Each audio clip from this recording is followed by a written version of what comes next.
SuperTalk Mississippi Media production. I'm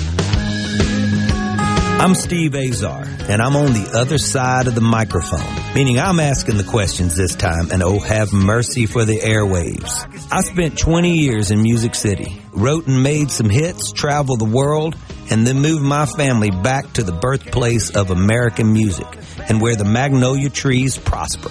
And now every time I put my feet on Mississippi soil, when I'm off the road, well, I'm at peace. On this show, it's all about hearing the stories straight from the mouths of the friends I've made along the way, their journey to success. Heck, there might be someone on I don't even know, but you know how us Mississippi types are. We tend to take well to new company. In a Mississippi Minute, all 60 of them.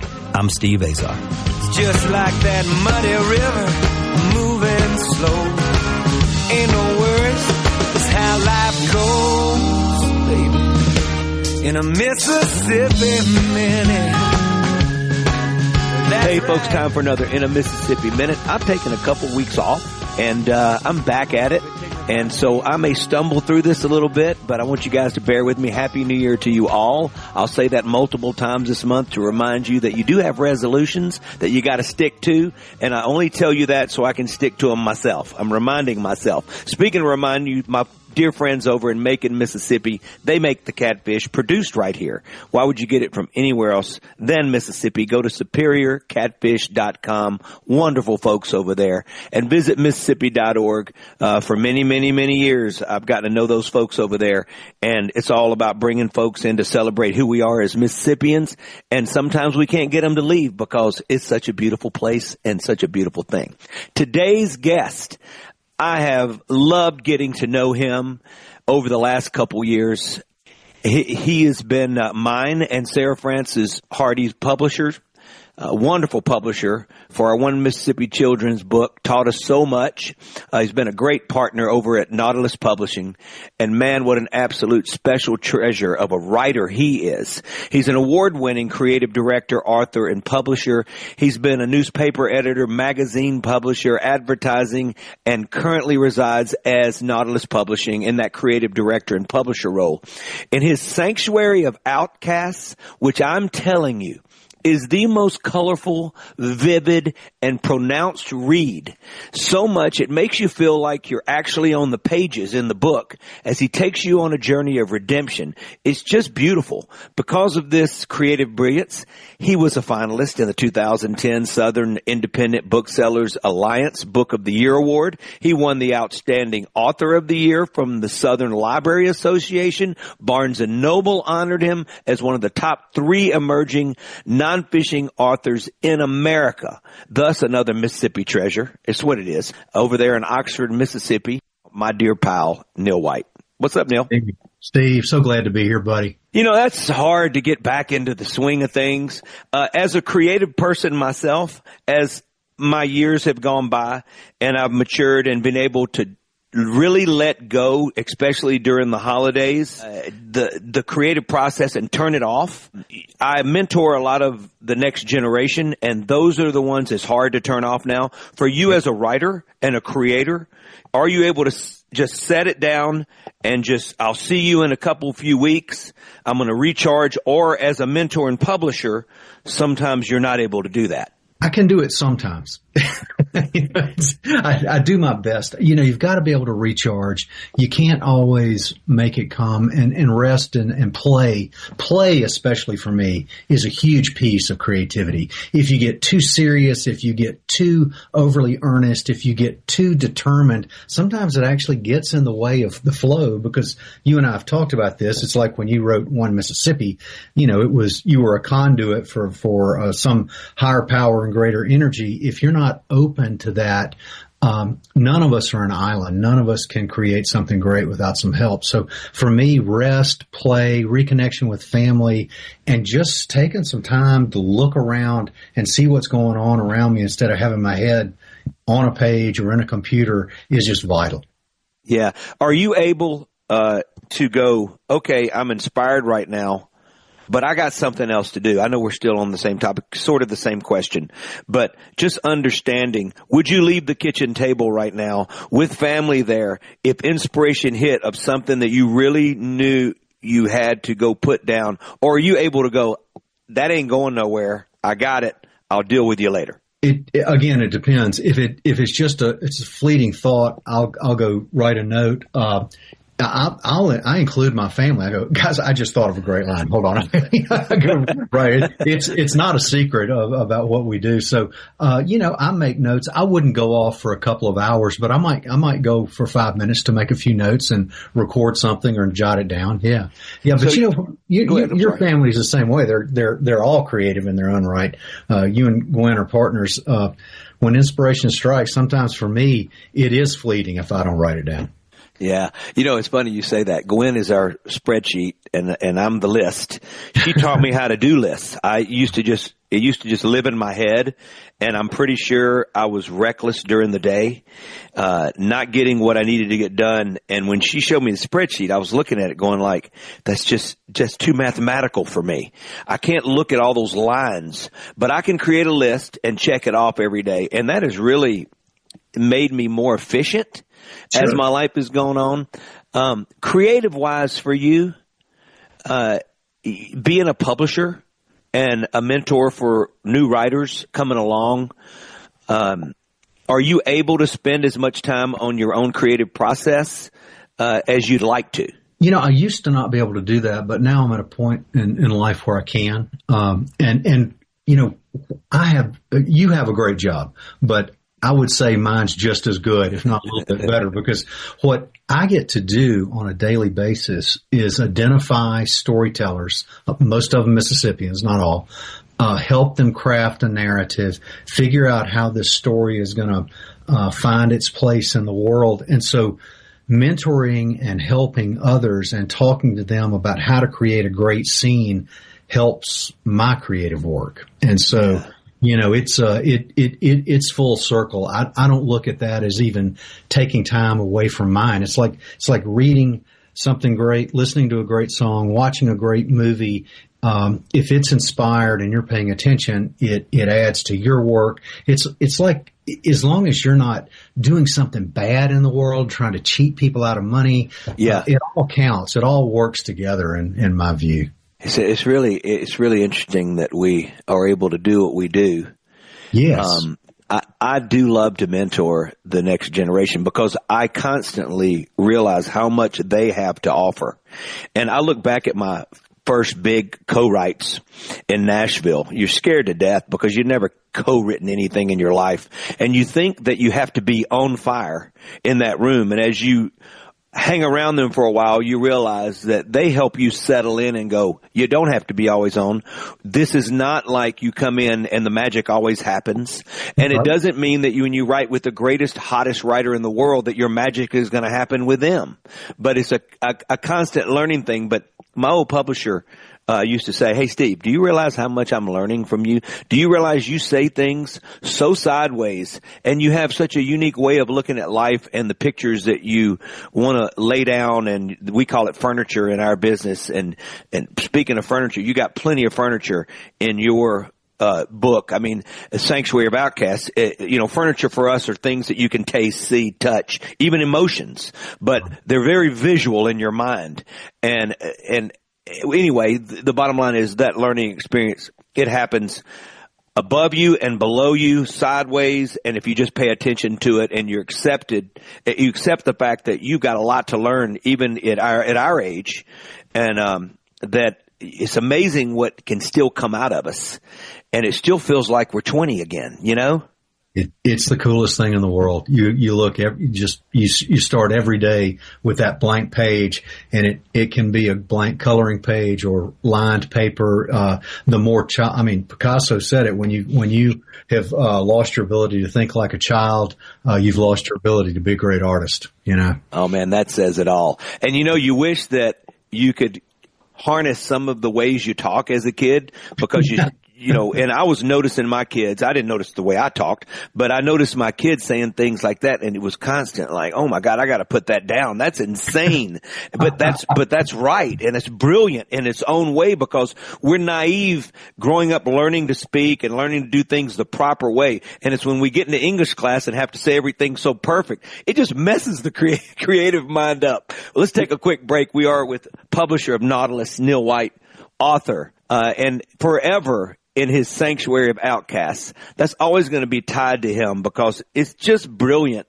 And no matter what else he comes up with and what brilliance he writes or publishes, you just can't take away the fact that it's truly a golden, it's just something that's so amazing that it will always stand out in his life and be one of those pivotal moments he had to have and had to happen, as one of the great writers. Speaking of anything great, you want some Superior Catfish, you can go to store.superiorcatfish.com, and guess what? They'll deliver it to your house right there.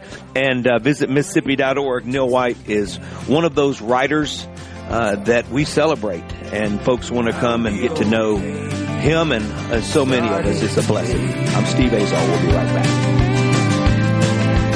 I'll be okay. Starting today.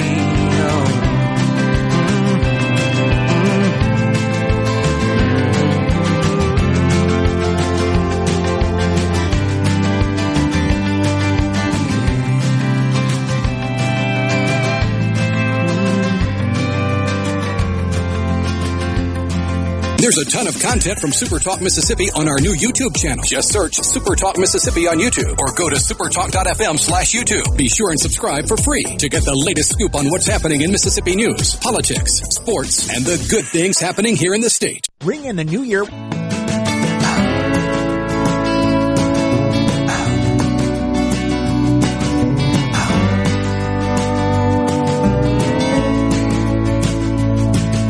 I don't know where we're going. When I'm talking to a good buddy, I don't know. sometimes I never look up at my notes. I'm looking up there, but I haven't asked a question that I prepared for, and that's a beautiful thing. Neil White is my guest. Publisher, award-winning author, Nautilus Publishing, an amazing man, amazing husband, amazing father, and I've been blessed to get to know him over the last couple years, and we're just getting started. Speaking of getting started, you're going to start your lunch today. If you've already had lunch, you're going to have dinner. It's going to be Superior Catfish. Why would you? I mean, there's catfish and there's Superior Catfish. Go to superiorcatfish.com and visit Mississippi.org. Plan your next getaway. He's over there in Oxford, Mississippi. If you hadn't hung out at the square and just spent time, head over to William Faulkner's house and absorb Oxford. You need to go check it out. If it's been a while, you'll fall in love with Oxford all over again. Neil, so writer or publisher first for you? I wanted to be a writer, but I didn't have anything to say until I went to Carville 30 years ago. Yeah. So, but if I introduce myself and somebody says, "What do you do?" I say I'm a publisher and I also write on the side. That's what I say. I don't know about the side thing. It's a pretty good side gig, by the way. Yeah, it is. Let's talk about some of the new projects that you're working on, some of the things you're excited about. I know you and Rick Cleveland had the football book that did so well, right. And I know you've been excited about some other projects that have come across your desk. Yeah, I've got two writing projects that are just fabulous. One is the Anderson family of Clarksdale, owned the largest plantation in Mississippi privately and had this unbelievable ascent, and then their family just fell apart and crumbled, and it's just this great American tragedy. It's like a Gothic novel, but it's true, and the living descendants of the Anderson family have hired me to write that. Then I have a physician who lost a 10-month-old child. Most tragic thing you can imagine, fell into addiction, found himself homeless, living under an interstate overpass. And the book is about that fall and his 20-year recovery and trajectory to get back to the point that he's chief of staff of a hospital now. Oh, my goodness. I mean, is that not, you talk about how greatness is achieved. Sometimes you have to go to the very, very, very, very bottom and working yourself out of the most impossible situation. Yes. That's especially for folks that are creative or in the work world, or, that to me amazes me. That amazes, as a writer, you just don't feel like you could even tap into something like that or live through that. Let's back up for a little bit. As your process for the Anderson family, what's that been like as far as capturing, what they want? And then the same for this new book, about the doctor. Yeah, it's been fabulous. I do some workshops before we ever start this about what makes a great story. And as you know, in creativity and in writing and storytelling, what's good for your life is terrible for your storytelling. And what's difficult for your life is great for that creativity. It's so true. It's counterintuitive, but once you get somebody to understand it, we live in this culture, not in the art world, but in this culture where you have these facades, and you want everybody to think you got it all together and you drive the right car and you have the right job. But what people connect to in a book is when you say that thing that nobody has any business saying, and that's when people go, oh, thank God somebody finally said it. I felt the same way. And so both these groups, the 3 surviving Anderson children and Dr. Barry, have been so forthcoming, and it's such a matter of trust. It's such a matter of back and forth. You get to know somebody really well. I did it last year with a guy named J.L. Holloway. You get to know these people. They trust you, and you tell the hard stuff. And then once you tell that, the other stuff becomes interesting of what they did after that. So it's been a great process. And boy, you get to know somebody, let me tell you. When I hear a great song, and my friends hear a great song, even when we hadn't had success, but when one of our buddies would walk in and we'd go, oh my goodness, you could feel that it was so special, right? There's something about it. And as we get older in our craft and more experienced, you really know. And you can hear it on the junkiest recording. You can't hide a great song. You've always said it. No matter how you lay it down, a great song finds its way, even through bad production. It's impossible. You can't make a great song out of a production, a great record out of a bad song. That's impossible. For you, when you stumble across something, is it just that obvious? Well, here's the thing, I think, is sometimes it is, but if you do your work and you show up and you care so much and you do get to that most vulnerable, most human point where it's just almost a level of mortification when you tell it true without any ulterior motive and no outcome, much like songwriting. I think there's this magic where the emotions get attached to the words, and when somebody else reads them or hears them, they feel it. I just love that. You're having great success as a publisher in Mississippi. I never wanted to leave Mississippi, but I knew I had to go get better, and the place for me was Nashville as a songwriter. It had to happen for me. But coming home, it's well documented how grateful I am to be here and doing it here and making a living out of here and getting to continue my career and advance my career in a lot of ways. For me, it's been so amazing, but Mississippi decided to take the music back and take claim to being the birthplace of America's music. And those moments, key in our legislature, have helped me come home and be fruitful, right? So for you in Mississippi as a publisher, competitively nationwide, right? When it comes to the press and you need critiques and you need the whole country and the world to know about your work. What's that like competitively for you? Well, it's interesting. There are not many book publishers around anymore. I mean, I got into the business right when everybody was getting out of it. And so, I have the advantage of being one of the last men standing or last women standing or last people standing. And here's the other thing. I don't publish fiction because I don't know how to market fiction. But you give me a great nonfiction story that really happened, and we live in the world of reality TV, or, even like the children's book, this team that I have with you and Sarah Francis, there are ways to create attention when you are very careful about what projects you select. And I don't take on projects that I can't get really excited about. And if you're excited about a project, somebody's going to pay attention to it. And ultimately, it's that choice. Don't publish crap. Publish the stuff that's good.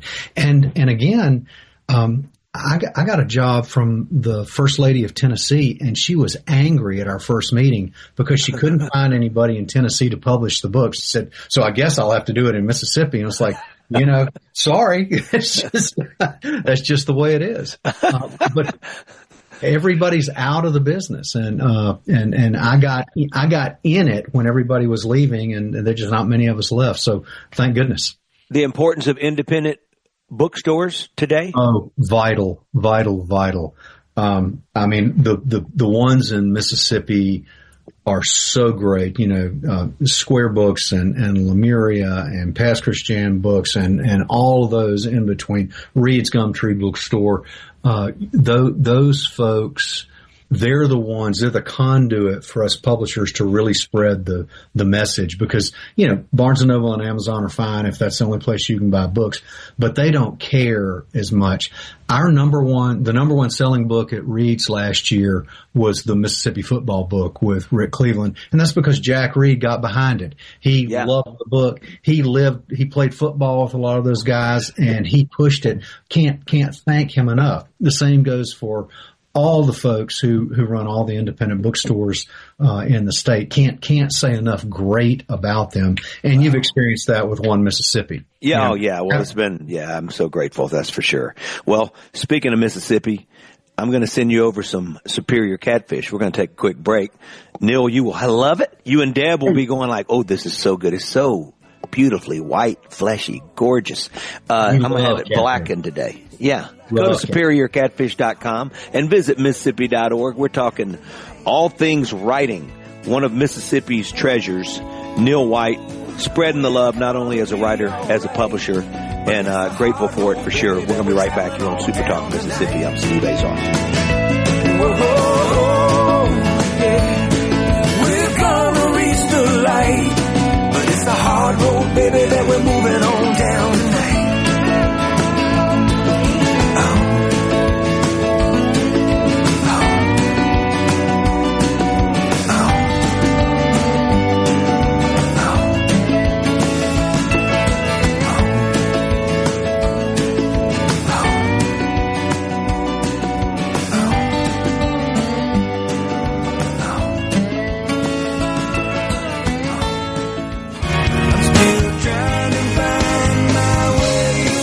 $20,000 available for first-time home buyers. Hey folks, Steve Azar here. Helping is the heart of our friends at Guarantee Bank. They offer programs like the Home Buyer Equity Leverage Partnership Grant that can assist qualified first-time home buyers with up to $20,000 towards down payment and provide home ownership counseling to empower you on your journey. These funds are first come, first served. Learn more about this program and to apply now, go to gbtonline.com. Guarantee Bank, member FDIC.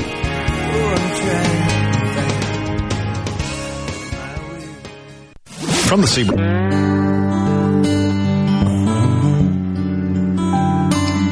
In a Mississippi Minute with Steve Azar, right here on Super Talk Mississippi. When you've done all you need to do, and you've had more trouble than you can use, and you've painted every road. I feel like I'm doing all right. Stumbling through my first interview in a couple weeks. But my guest today, award-winning publisher, award-winning writer, Neil White, is making it easy on me because we're buddies, and when we're buddies, it just becomes a conversation. Speaking of conversation, the conversation you need to be having is what's for dinner, and that's Superior Catfish. You can go to Piggly Wiggly in Louisville. You can go to Ocean Fresh in Tupelo, Thames and Macon, where they make and produce Superior Catfish. Piggly Wiggly in Union, Octibaha, I love that, County Co-op, and Clay County Co-op. Check those places out. It's there. And also you can get it there in Macon, Mississippi. Go to superiorcatfish.com and visit Mississippi.org. Man. We're talking great Mississippi treasure in Neil White today. Our Writers Trail out there, our Blues Trail markers, our Country Trail marker, our Freedom Trail marker. It gets people to come here and really soak in who we are as Mississippi, and that's pretty dang cool. All right, Neil, can we back up for a little bit? Because as you've gotten me to read which is a hard thing for anybody to get me to do. I can read articles because my mind doesn't drift off.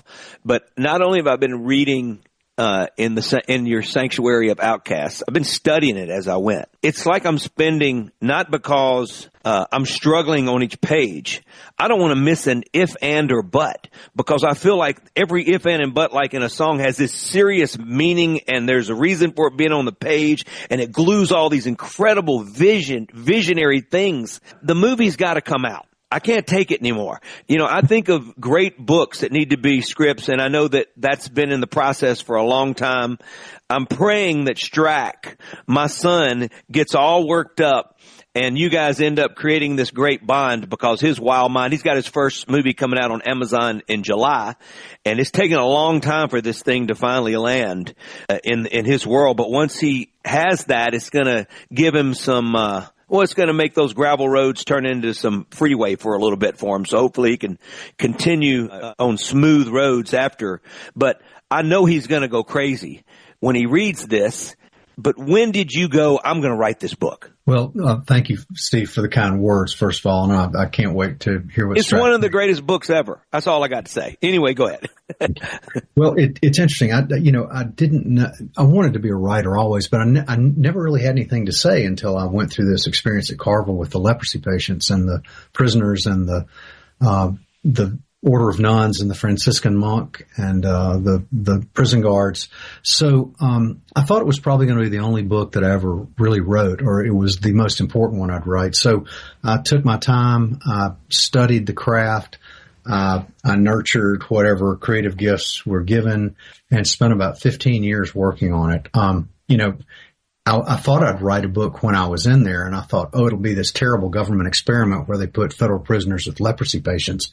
And when I got out, it was just the opposite of that. I mean, how lucky was I to encounter the secret people, to get to know them, to learn from them. And as my agent used to always say, here was a guy, 33 years old, who thought, image was everything, and he got sent to the one place in America where outward image meant nothing, and what did it do to somebody? So, I appreciate what you said. I worked to try and make every word perfect. Not everybody has that luxury, but nobody was, I wasn't making a living writing at the time, and so I just I wanted to make it as perfect as I could at the moment before I let it go. It seems like with the new stuff you're working on, it seems like getting to the bottom and going there and then having to fight your way out of there and become successful. It seems like it's necessary for you, for all of your work that you seem to be moved by. Absolutely. I was so in the way of myself. I had to be stripped down before I could begin to see the world in a different perspective. And I'm suspect of people saying, I'm a new person, I'm this, but, a tiny shift in your perspective over time spreads out to be huge. And so, I think it was the beginning of some creative insights for me and living a creative life. And, not only that experience, but studying to do this the best I could. And have you ever done Julia Cameron's The Artist's Way? It's one of the coolest books in the world. It's great for emerging writers. I took so many creative writing classes to hone the craft, read as many great memoirs as I could, to fuel that whatever, God-given ability was. And so, I just did my best. I gave it time, and that has helped me figure out what makes a great nonfiction story, particularly memoir, and I bring that to these projects. So when somebody says, I don't want to say that, I can say, you may not want to say that, but let me tell you how this works. I didn't want to say this, but this brought that, and this is how readers respond to it. I can speak with some authority about being vulnerable and confessional when it feels like you're taking your clothes off. Yeah. Well, you got to be vulnerable. And I think that's the word I've been looking for. It's a word I use a lot on this show. A lot of my guests use that word because that's when they have really been able to express themselves and not be afraid to express yourself in our world is the most important thing. So if you go, oh, I'm not going to tell my reader or my listener, anybody listening to my songs, anybody reading your books, that, because that's too personal, that's a mistake. You gotta bear it all, man. You gotta bear it all. When you had Sanctuary of Outcasts written or prepared to show a publisher, for me, it was Waiting on Joe. I didn't think it was a song. I didn't understand it. I'd worked with the greatest producers in the world. They had taken my songs in when they were on fire, and what we had, the product we had come out with, the records we had come out with weren't me, and they weren't going to ever work, and they weren't going to convince anybody to take a chance on me and spend a bunch of money on me. It was when I did Waiting on Joe, and I was up there by myself in the studio playing piano, singing backup, which I never do on my own records. And I was on some stupid little box that was not high tech, and that's what got me signed.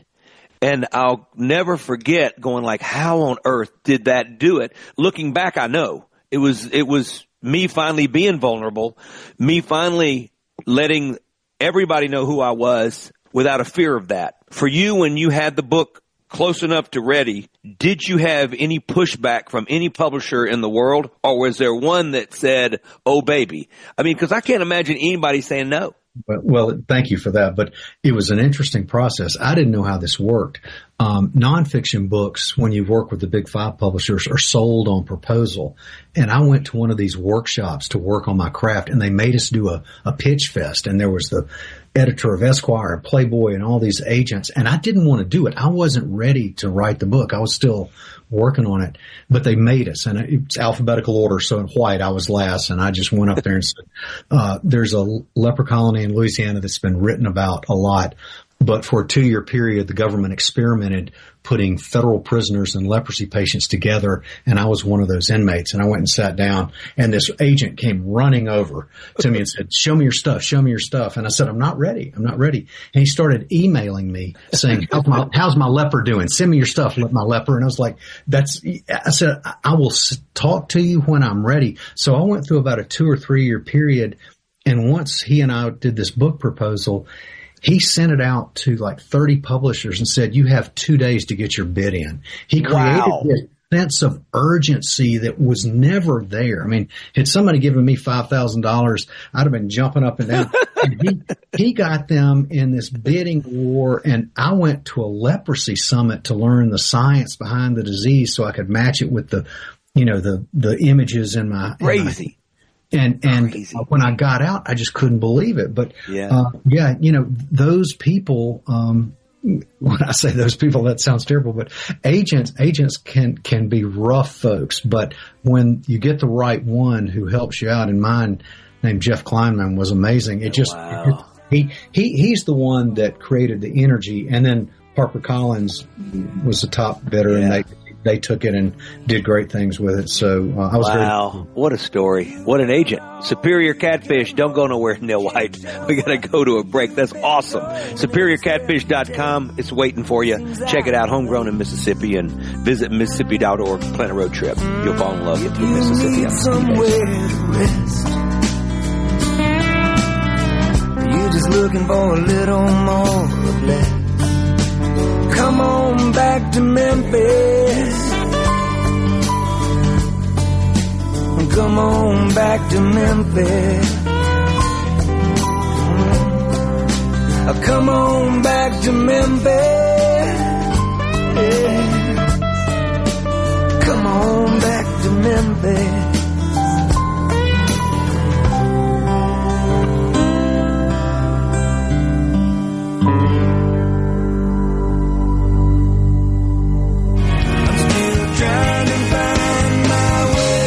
Up to $20,000 available for first-time home buyers. Hey folks, Steve Azar here. Helping is the heart of our friends at Guarantee Bank. They offer programs like the Home Buyer Equity Leverage Partnership Grant that can assist qualified first-time home buyers with up to $20,000 towards down payment and provide home ownership counseling to empower you on your journey. These funds are first come, first served. Learn more about this program and to apply now, go to gbtonline.com. Guarantee Bank, member FDIC.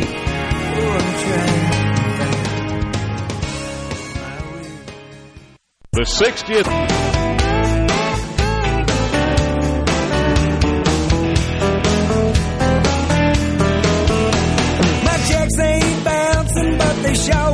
Short segment left with award-winning publisher, writer. I keep wanting to say singer-songwriter, but who knows? Maybe that'll happen with Neil White.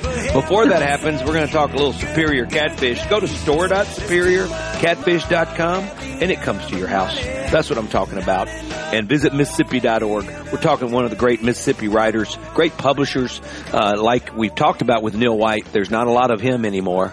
And he's in Mississippi and doing it the right way. You're getting to do exactly what you want to do, when you want to do it, how you want to do it. You're grateful for that, right?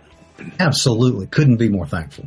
And part of that was working with you and Sarah Francis. I would have never gotten in the children's book business if it weren't for the two of you. But I saw not only that y'all were great, fun people and remarkably creative, but how many people get to publish a children's book where a rock star can come sing it to the kids. I mean, it's just a no-brainer. And Sarah Francis is so great at what she does. Y'all always say rock star. I'm like, come on, guys. But I'm looking back here, and in Billboard magazine is Alice Cooper. He's the face of our record that we're up for a Grammy now, and our album's up for a Grammy. We're the featured artists, and I'm going like, now those guys are rock stars. Slash and DMC from Run DMC and Rob Halford and Steve Cropper.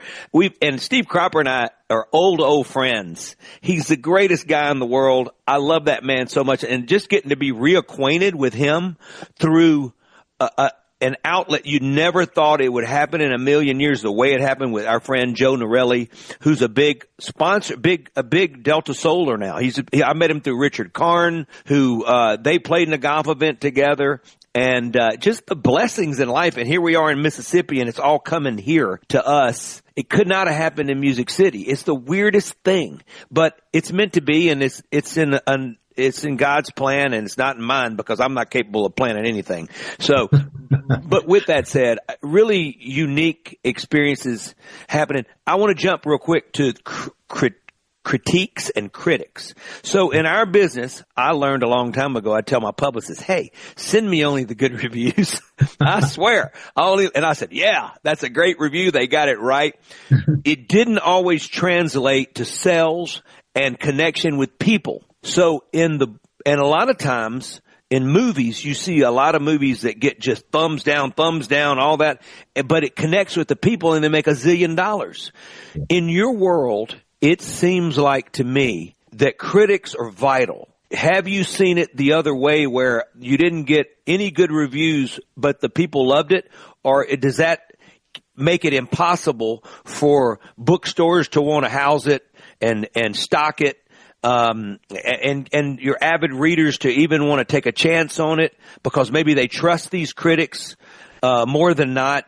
What's the rule of thumb there when it comes to that? Well, it depends. I mean, if you've got good blurbs and good marketing and good promotion and you've got an author out there who's willing to go out and speak and engage with people, you can certainly overcome that. And sometimes they work to your benefit, and sometimes they're not even talking to each other. I haven't gotten a lot of criticism for the books that I've published, but as you can imagine, Sanctuary of Outcasts got a lot of reviews. And I actually have it framed. My favorite headline was "Lepers Teach Humility to a Pariah." That was the headline about me. Now, if you read the review, it was actually pretty good on the book. Wow. And some of the online comments are just great, and they may have to bleep this out, but in Birmingham, the first email was, "Way to take advantage of the suffering of others, you elitist asshole." So people are going to be critical, and they were critical of the subject matter more than the writing, and that's what mattered to me. But how'd you take that review? How'd you even take the headlines there? I mean, they missed the point. Yeah, it's okay. It's funny. People are going to jump to a conclusion. I'm writing a book now about a family that owned the largest plantation. And when you say that, immediately say they're all racist, they took advantage, and they did benefit, and they're coming to terms with that in this book. When you say, here's a guy who committed a white-collar crime and he was in prison with leprosy patients, it's not warm and fuzzy right off the bat. So people tend to judge based on a cover, not on reading the whole book, and that's okay. It's really all right. And I don't know that it impacts books as much as it does songs, because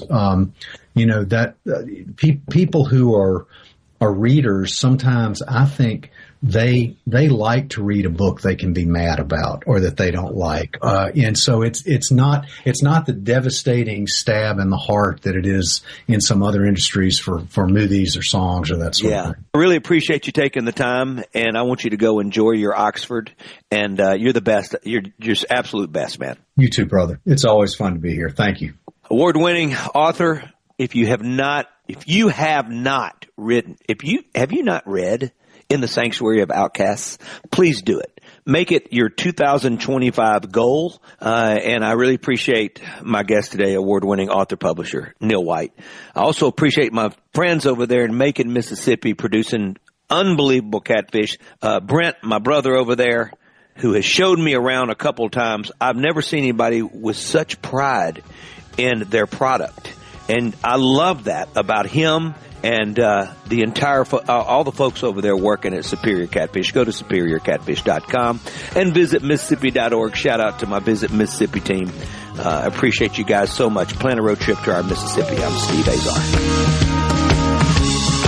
I'm Steve Azar. In a Mississippi Minute, all 60 of them, where you can take your sweet time.